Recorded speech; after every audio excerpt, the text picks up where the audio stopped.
Halloween thrill isn't over. May magkakaibigan nga na ang trip maging roller coaster.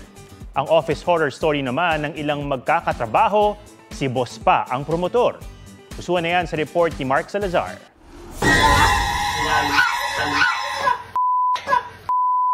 Ito ang reminder, wag puro work, mga dear. Matakot ka naman ngayong season talaga ng takutan. Sa opisinang ito, pinuntirya ang mga katrabahong matatakutin.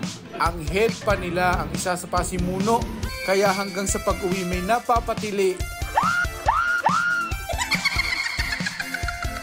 Pero kung makakalib sa trabaho, subukan ng mga horror house within the metro. Dahil tulad nitong si ate, lubos ang naging takot. Pero dahil palaban, sa pulang gumagapang.